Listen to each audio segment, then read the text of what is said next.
Agora sim, tá, gente? Agora a gente está ao vivo e definitivo.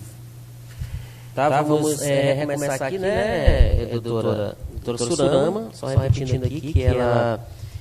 Agora que estamos ao vivo realmente, tá? Com a entrada agora do professor Jair, também ficou completo aqui os participantes da live de hoje, né? Então, estou aqui, nós estamos aqui com a doutora Surama, lembrando só que é uma iniciativa do SimproSM Barra do Corda e também do SimproSM de Papo dos Verdes para fazer uma live direcionada aos profissionais da educação, logicamente que é aberta para toda a sociedade, né? Com certeza vão participar fazendo perguntas. Que é a nossa convidada de hoje... Oi, tá ouvindo? Sim. Tá ouvindo, doutora, agora? Tá? Então, a nossa convidada de hoje é a doutora Surama, que ela é psicóloga, especialista em saúde mental, especialista em psicologia da saúde e também é pós-graduada, né? Deixa eu ver aqui que eu atrapalhei um pouco. A senhora pode falar aí também, doutora, por favor? Sou pós-graduada em licenciatura em formação pedagógica. Certo, tudo bem. Então, gente, vamos iniciar. Vou abrir o espaço aqui para a doutora Surama falar justamente sobre lidando com as incertezas que a pandemia nos traz, né? Com certeza as pessoas estão abaladas com toda essa nova realidade que nós estamos vivendo hoje, né? Que é uma realidade bem diferente do corpo a corpo, do movimento. As pessoas praticamente estão todas isoladas em casa, né? Estão todas isoladas. Agora está ouvindo, doutora? Ouvindo, doutora? A senhora não consegue me ouvir? André, está me ouvindo, André? Sim. Certo, então olha, as pessoas estão isoladas, né? É uma realidade totalmente diferente do que a gente tem costume de acompanhar, que é o corpo a corpo, é a movimentação, é o deslocamento. Então a gente está numa fase onde está todo mundo isolado, né? Pelo menos teoricamente a gente fica longe das pessoas que a gente gosta, do corpo a corpo que a gente gosta, que nós, especialmente brasileiros, né? E médicos, tá ouvindo, professor? Ouviu, professor? Então, geralmente é complicado, né? Em especial para os brasileiros, tá? Que tem uma vida bem corrida e sempre na rua, um abraço, com um aperto de mão, então é bem complicado. Então, doutora, fique à vontade. A senhora é nossa convidada, a senhora pode guiar, né? E aí a gente vai fazer as intervenções, claro, com cada dúvida que for aparecendo, o professor vai participar. E também o professor Jair, que é o presidente do sindicato aqui de Barra do Corda, e a professora Andréa, que é presidente lá do sindicato do Polo de Papo dos Verdes. Boa noite, doutora. Boa noite a todos. Primeiro, eu gostaria de parabenizar o SimproSema, agradecer o convite do SimproSema de estar aqui com vocês, né? Parabenizar o professor Jair, vereador Jair, a professora Andréa, por esse cuidado que eles têm com os docentes. Agora resolveu cair, foi isso aqui também. É uma temática assim, muito necessária, muito atual, né? A gente está vivendo e sentindo, ao mesmo tempo tendo que elaborar o que está acontecendo, que às vezes é muito delicado para a maioria das pessoas. Vem aqui, Rosa. É fundamental que a gente tenha esse espaço de diálogo, A gente está querendo cair. Saúde mental, já que a gente percebe a quantidade de docentes, a quantidade de pessoas, não só docentes, que vem passando por diversos acometimentos, né, relacionados à saúde mental. O que muitas vezes parecia uma questão simples, em determinados momentos isso pode trazer um agravo à saúde das pessoas. Então, quando a gente fala nesse panorama do Covid-19, é uma situação que é mundial, né, que afeta todo o Brasil e não tem como ser diferente, afeta Barra do Corda, Genipapo, os demais municípios, afeta todos nós, né? A gente vive algo que é anormal. Então, a gente começa, às vezes, algumas pessoas, elas começam a perguntar, mas assim, será que a gente com a situação atual, no momento que nós estamos vivendo, né? Eu diria que seria anormal não se preocupar, né? Agora, a intensidade dessa preocupação, ela vai ser uma referência de nossa qualidade de vida e de nossa saúde mental, né? Preocupar é necessário. Quando a gente não se preocupa, Freud já falava que nós temos uma pulsão de vida e uma pulsão de morte. Quando a gente se preocupa, a gente fala de um medo, de uma ansiedade que, na verdade, pode nos levar a fazer coisas positivas, por exemplo, a proteção.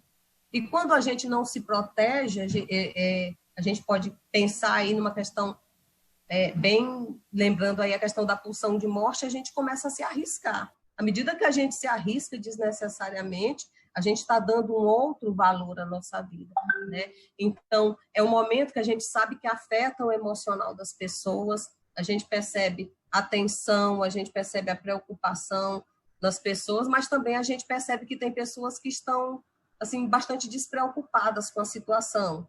E a gente vai falar um pouquinho mais disso, né?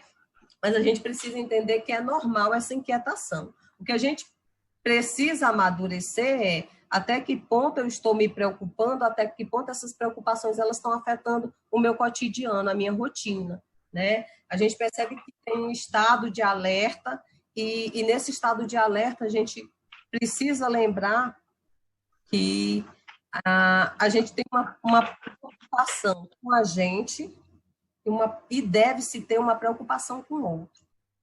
Talvez assim, se a gente pensar de uma forma mais leve, o Covid-19 é uma doença democrática. Por quê? Porque ele afeta todo mundo.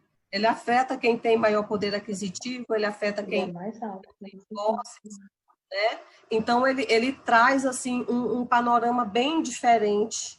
Agora, não quer dizer que todo mundo vai viver essa situação da mesma forma, né? A gente precisa ter essa consciência, tá? Então, a situação do Covid-19, a situação da incerteza das nossas vidas, toda essa mudança no panorama mundial, no panorama de Barra do Corda, de Genipapo, isso sim traz um questionamento e um estresse para a vida das pessoas, né? Por quê? Nosso futuro está suspenso. Então, eu não sei como que vai ser o mês que vem. Nenhum de nós sabe como que vai ser. A gente planeja, a gente tem expectativas, mas, na verdade, tudo que a gente vinha planejando ao longo desses meses, se a gente pensar em 2 meses atrás, as coisas mudaram. A gente não tem mais muita coisa que a gente tinha planejado, a gente já precisou refazer. E a gente precisou, além de tudo, se adaptar. Por quê? Porque nós não temos mais controle das coisas, né? Na verdade, o ser humano ele tem uma falsa ideia de que ele tem controle das coisas. A mídia colocava muito nas redes sociais, as pessoas colocavam felicidades imensas e às vezes, assim, uma ideia meio que de conto de fada das coisas. Não que todo mundo faça isso, mas a gente percebe uma certa frequência disso acontecendo. E todo esse panorama que a gente vive, ele veio fazer cair por terra. E nós não temos essa certeza das coisas, que nós não temos esse controle. A gente quer, a gente busca organizar a vida da gente, a rotina da gente, de forma a as coisas caberem mais ou menos organizadas, né? Mas chegou um momento que veio para nos dizer que a gente não tem essa organização toda. A gente tem as perspectivas disso, tá? Então, a gente tem muita incerteza nesse momento. E aí a gente lembra também que essa incerteza, ela nos remete à importância da responsabilidade social. Quando a gente fala do Covid-19, a gente não fala exclusivamente da gente. Não é só a Surama, não é só o professor Jairo, não é só o professor André ou o Hernani. Assim, o que a Surama fez tem consequências para tudo que está ao meu redor. O que cada um de nós fizer tem uma consequência muito grande. Eu acho que traz um olhar diferente para tudo que a gente vinha vivendo, né? Muitas pessoas, elas tinham o hábito de pensar em si, de fazer por si, e o outro tanto faz, né? E hoje a gente tem a oportunidade de repensar a nossa vida com mais clareza e lembrando que não somos só nós. É todo mundo que está ao nosso redor, né? E tem várias situações que a gente vai poder falar mais ao longo desse diálogo, né? A gente vem também passando por um retrocesso no que diz respeito à saúde mental, no que diz respeito aos direitos adquiridos. Eu acho que isso traz uma fragilidade maior ainda para o que a gente está vivendo agora. Porque se a gente já não tinha, às vezes, assim, a condição e o acesso necessário a determinados serviços e setores no mundo, no Brasil. Então, assim, imagina agora nesse momento onde o ideal seria que nós ficássemos em nossas casas. Muitas pessoas vão conseguir, não todas, né? E aí é onde que a gente precisa, mais uma vez, pensar no bem-estar do coletivo. É uma mudança significativa na nossa rotina de vida. Então, digamos que hoje, e já tem vários memes, já tem várias publicações a respeito aí das famílias, dos pais com relação aos filhos dentro de casa, e às vezes algumas brincadeiras referentes ao sofrimento que o professor tem, porque é prazeroso, mas também tem suas angústias, a docência, né? E aí já tem várias situações falando do quanto que os pais às vezes estão assim muito ansiosos pela retomada da vida escolar da criança na escola, né? A gente lida com outro desafio, que de repente como que a criança de baixa renda vai conseguir ter acesso às aulas via internet, né? E aí assim, toda essa mudança, ela precisa que a gente repense como que eu estou me organizando no meu trabalho, como que eu estou me organizando na minha vida pessoal, porque senão acaba que isso tudo vai se embaralhando, aí vai tudo ficando muito, muito junto, muito sem um limite das coisas, tá? Então, diante dessas incertezas, nós podemos ter duas atitudes que elas são bem comuns e que têm acontecido. Uma que eu já sei que está acontecendo e eu não posso mudar o que está acontecendo. Nenhum de nós, até o momento, nem os cientistas, até o momento, eles têm o poder de mudar o que está acontecendo. Estão tentando, né? Tem vários cientistas aí buscando a cura, tem várias pessoas assim em prol de tentar amenizar as situações que vêm acontecendo aí, amenizar os danos, né? Mas diante dessa situação, eu não tenho controle. Eu posso aceitar ou não. À medida que eu aceito, eu já sei que é difícil, mas eu já sei que eu estou vivendo isso e que eu vou ter que passar por isso. De alguma forma, eu vou ter que passar. Como eu vou passar é algo que eu vou construir no meu dia a dia. Por exemplo, à medida que eu aceito que eu não posso mudar o que está acontecendo, eu vou buscar uma forma para lidar. De repente, as formas assim que a gente tem percebido junto aos de saúde, eles vão nos trazer a ideia de que eu vou usar os equipamentos de proteção, eu vou buscar organizar minha rotina de vida, eu vou buscar dar uma estruturação diferenciada para a minha vida, porque muita coisa eu não vou poder fazer. Eu não vou poder, por exemplo, convidar os meus amigos e fazer uma festa. E até posso, mas não devo. Porque senão eu vou ter um comprometimento no que diz respeito a mim, no que diz respeito às outras pessoas. Né? Eu vou pôr em risco as outras pessoas. Tá? Então, diante da aceitação, eu tenho a oportunidade de eu me proteger, porque os meios de proteção já estão expressos. Talvez o que falte é uma sensibilização.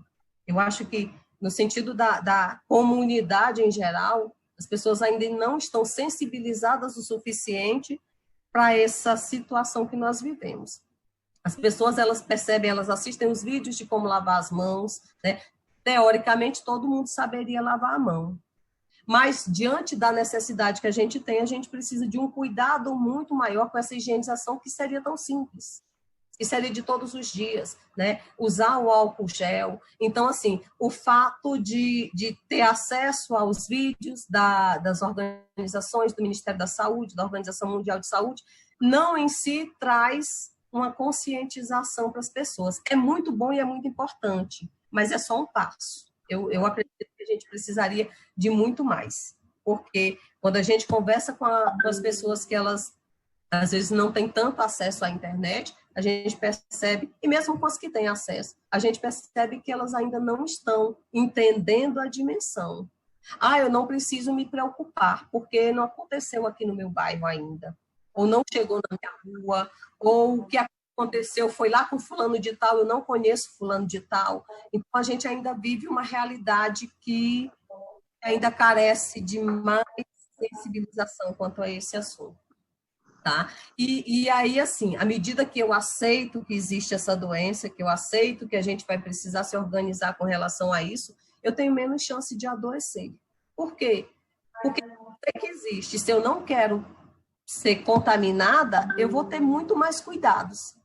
Eu vou buscar me informar muito melhor a respeito de como que eu tenho que fazer para eu me proteger, né? E a gente tem, por outro lado, as pessoas que elas têm uma dificuldade muito grande em lidar com a pandemia. Por quê? Porque muita gente ainda não acredita que existe. Muita gente acha que isso é uma invenção, que isso é mentira, que as pessoas não estão morrendo do tanto que estão morrendo, que ninguém mais morre de outras doenças. Então, tem uma série de falas e de ideias aí, e a gente fala até de fakes, no sentido de tentar desfazer o que é real e o que é muito grave. Não que vai ser grave na mesma intensidade para todo mundo, mas para que não seja grave o suficiente, a gente precisa que cada um de nós assuma a sua responsabilidade, né? E aí, assim, com relação a essas pessoas que não aceitam, uma das coisas que a gente percebe é a ideia de que elas estão sendo agredidas no seu direito de ir e vir, né? Então, assim, como é que eu, uma pessoa adulta, uma pessoa independente, eu não vou poder sair da minha casa e passear, e fazer festa com os meus amigos, e fazer tudo que eu gosto, né? É um pensamento, assim, que acontece com muita gente, mas o que a gente precisa lembrar também, que muitas dessas pessoas que, às vezes, por um mecanismo de defesa, de não dar conta de lidar com aquela situação, elas acabam comprometendo as vidas, as delas e as dos outros, às vezes, assim, de uma forma até muito mais perigosa ou fatal para as outras pessoas, né? A gente tem visto muito na mídia várias histórias de pessoas assim que desacreditavam que isso tudo estava acontecendo, e isso trouxe uma consequência muito ruim, muito negativa. A gente vê pessoas queridas sendo mortas por conta de que nem todo mundo consegue enxergar que existe a doença e que a gente precisa desses cuidados. Tá? Então, as pessoas negam que a ciência diga isso. Então, outro dia as pessoas estavam falando a respeito de chás. Se a gente tomar chá disso, chá daquilo, nós não vamos adquirir a doença.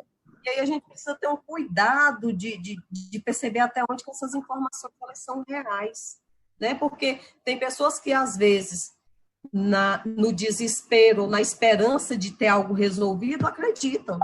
E, às vezes, pessoas que estão acometidas da doença, elas podem deixar de tomar as medicações prescritas pelos médicos, as medicações adequadas, por conta de que alguém mandou um vídeo, uma notícia, um fake, de que outras coisas menores resolveriam, né? Então, a gente precisa ter muito cuidado com isso. E a gente entende, assim, na psicologia, a gente entende que também esse negacionismo é uma forma de defesa. Só que tem uma consequência grande, porque a chance de adoecer, como eu nego que existe isso, eu não vou me precaver. E eu não vou proteger as pessoas que estão ao meu redor. E aí a pessoa pode acabar adoecendo e pondo em risco as outras pessoas, porque não muda esses hábitos, né? Uma outra realidade que a gente tem é com relação ao trabalho. Se eu estiver indo muito rápido, vocês me falem, tá, gente? Tá ótimo. Então, com relação ao mundo do trabalho, a gente tem as pessoas que estão trabalhando, né, e as pessoas que estão desempregadas atualmente. Das pessoas que estão trabalhando, nós temos um público que está trabalhando em sua casa, né? É o teletrabalho, o home office, e então a gente também percebe que no panorama brasileiro e na nossa cidade também, no Genipapo e outras cidades, as pessoas que elas estão trabalhando, elas continuam a sua atividade laborativa, elas vão ter um ponto a mais para a saúde mental. Por quê? Porque elas não vão ter tempo suficiente para ficar pesquisando sobre a doença, elas vão conseguir dividir um pouco melhor a sua vida, né? O que acontece com muita gente? A insegurança e o desespero, às vezes, faz com que as pessoas elas busquem notícias sobre o que está acontecendo 24 horas.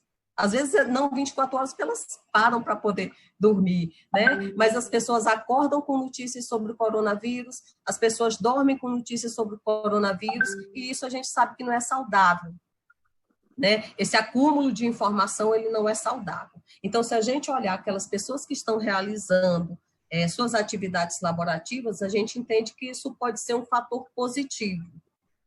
Porém, a gente entende que as pessoas que estão em teletrabalho, elas conseguem, além de ter essa divisão do seu tempo, estabelecer melhor uma rotina, isso a gente ainda vai explicar, né? Elas vão ter menos possibilidade de adoecer de coronavírus. Por quê? Porque elas vão estar menos expostas. Se eu não preciso tanto da minha casa, né, eu com certeza vou ter uma atividade laborativa de maior qualidade. Por quê? À medida que eu saio, se eu aceito que existe essa doença, à medida que eu saio da minha casa para trabalhar, isso já é um estressor, né? Porque eu posso me colocar em uma situação de risco. Porque por mais que eu tenha cuidado, isso não significa que as pessoas ao meu redor, no meu espaço de trabalho, na escola ou em outras atividades, a gente sabe que a escola não está funcionando, mas assim, nos diversos setores, assim, a gente não tem como dar conta do que o outro vai fazer. Eu posso dar conta do meu cuidado, eu não tenho como dar conta do cuidado do outro. Eu posso sensibilizar, eu posso cobrar isso de alguma forma das pessoas, mas eu não posso obrigar ninguém a fazer. Tá? Então, a gente entende que essas pessoas que estão em teletrabalho, elas vão ter essa vantagem de reduzir a possibilidade de contaminação, né? E elas, assim, elas precisam, além de tudo, estabelecer os horários dentro desse teletrabalho. Por quê? Eu já vi vários relatos de pessoas que, quando elas estão trabalhando em casa, elas começam a trabalhar de manhã e elas passam até altas horas no preparo ou no exercício de suas funções, e elas se esquecem que o horário de trabalho ele começa e ele termina. Você tem que estabelecer o que é o teu horário de trabalho, conforme o que é na sua empresa, mas você precisa ter o teu horário de descanso. E, para além disso, a gente precisa também lembrar que trabalhar de casa não significa que toda a casa vire local de trabalho. Então, é legal que a gente estabeleça qual é o lugar que eu vou fazer de meu escritório, por exemplo, qual é o cantinho aqui da minha casa, né? Porque senão eu acabo que perco a minha vida familiar, minha rotina familiar, dando conta do trabalho o tempo todo, isso é adoecedor, tá? Então, mesmo trabalhando em casa, a gente precisa lembrar que casa é o nosso lar, que precisa ter esse período de trabalho, mas que a gente tem que ter o nosso descanso, a gente tem que ter outras formas de lazer e a convivência familiar, que é essencial, tá? Sim, sim.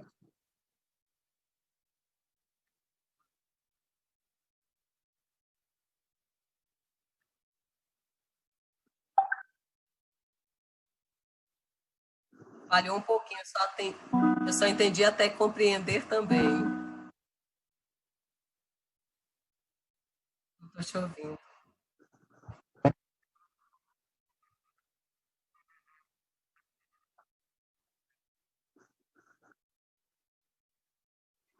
Ah, vou botar.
Então, essa ideia do limite ela é essencial, né? Na verdade, a vida toda a gente precisa estabelecer limites na nossa vida, porque senão a gente vai se perdendo e as pessoas vão tomando conta do que a gente tem a obrigação de dar conta, né? Ou pelo menos do que a gente tenta dar conta.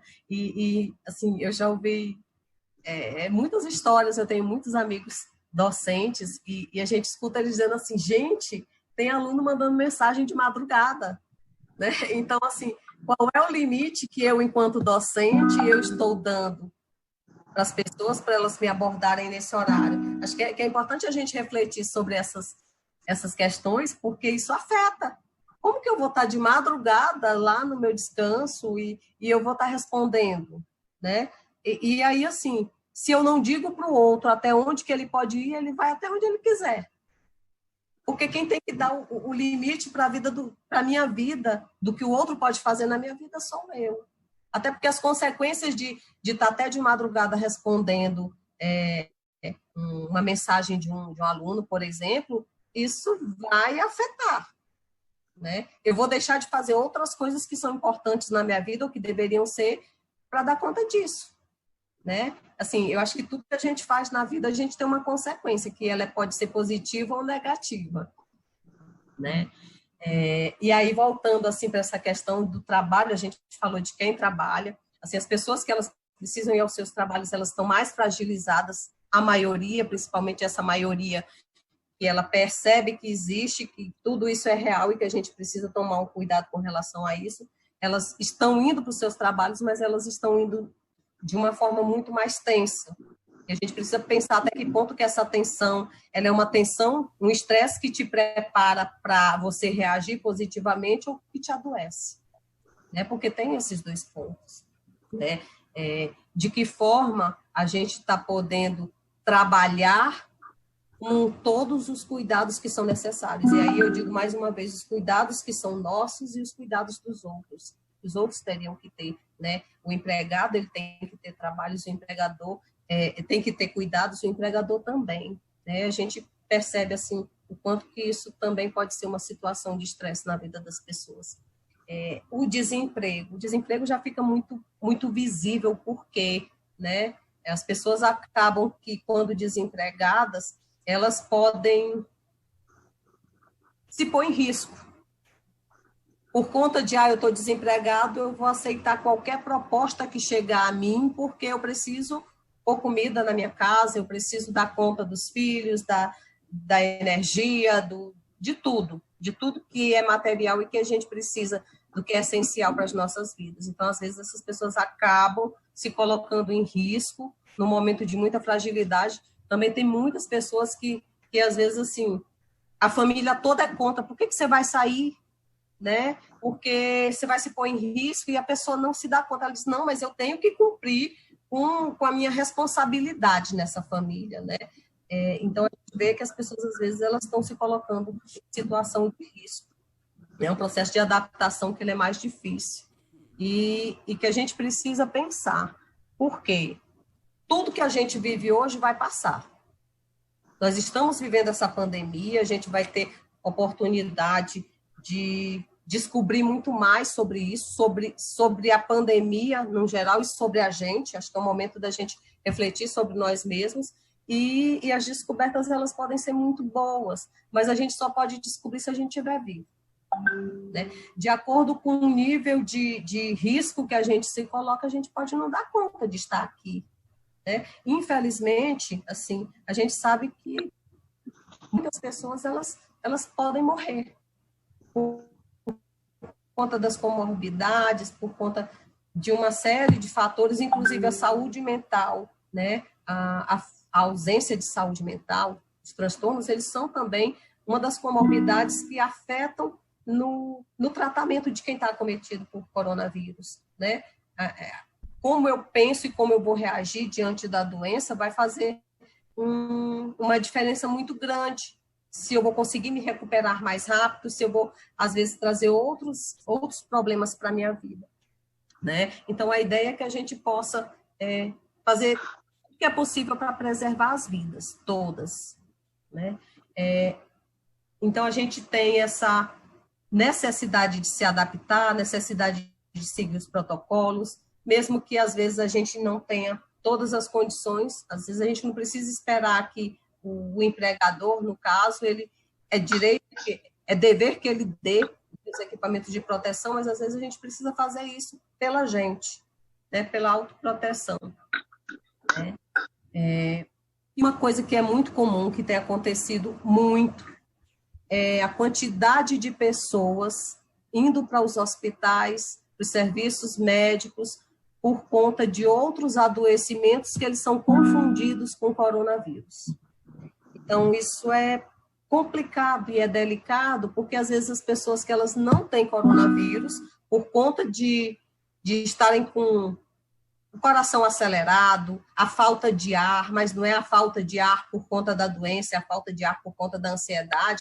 Então, essas pessoas acabam muitas vezes se colocando em risco, porque elas vão, por exemplo, para um local de testagem, sendo que os sintomas delas não são sintomas, tem algo que é parecido, mas as diferenças elas são muito claras para o profissional, né? Seja o profissional da saúde mental, seja o profissional da medicina, da enfermagem. Então, às vezes, essa pessoa ela acaba, por conta das questões físicas, né?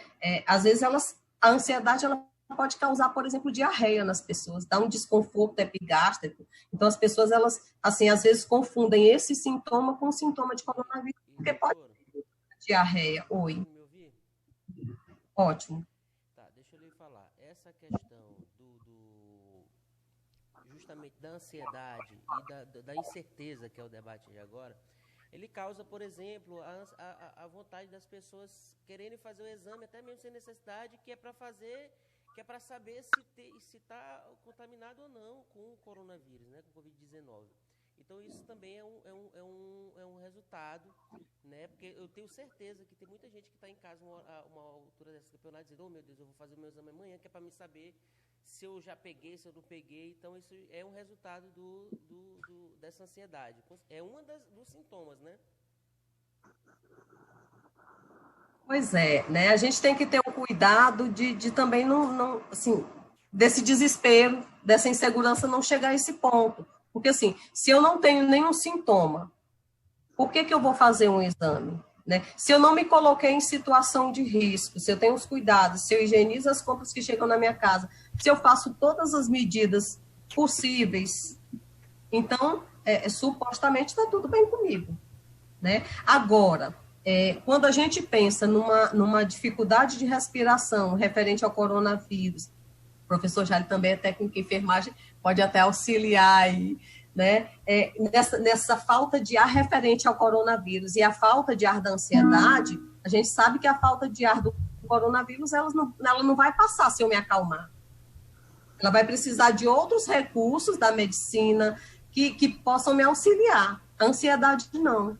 Quando a pessoa está muito ansiosa, e a gente vai ter outro momento onde a gente pode conversar mais sobre isso, às vezes, assim, você começa a conversar com a pessoa e ela parou, esqueceu, não tem mais falta de ar, não tem mais dor de barriga, está tudo bem, né? Então, é diferente de quem está com coronavírus, porque esse sintoma não vai parar se a gente começar a conversar. Né? Talvez seja, assim, de uma forma bem simples, tentar ilustrar para vocês. Quer falar alguma coisa, professor Jair? Sim, boa noite, doutora Surana. Prazer aqui estar com você. Essa questão também do nosso professor, né? Ele fica numa ansiedade, numa incerteza muito grande, e às vezes se cobrando a forma de ensinar de forma remota, achando que não está correspondendo da forma que deveria ao alunado, né? Então é importante o nosso professor também ter essa autocobrança nos moldes que a situação se apresenta, né? Porque o nosso aluno precisa se adaptar, o professor precisa se adaptar a esse novo tempo, os pais precisam se adaptar a esse novo tempo. Então, a questão desse acolhimento do professor com o aluno, com a família, de manter um certo trabalho de ensino-aprendizagem nos moldes que a realidade se apresenta, é importante também que o professor internalize isso, né? Porque às vezes ele fica imaginando, mas o meu empregador vai achar que eu não estou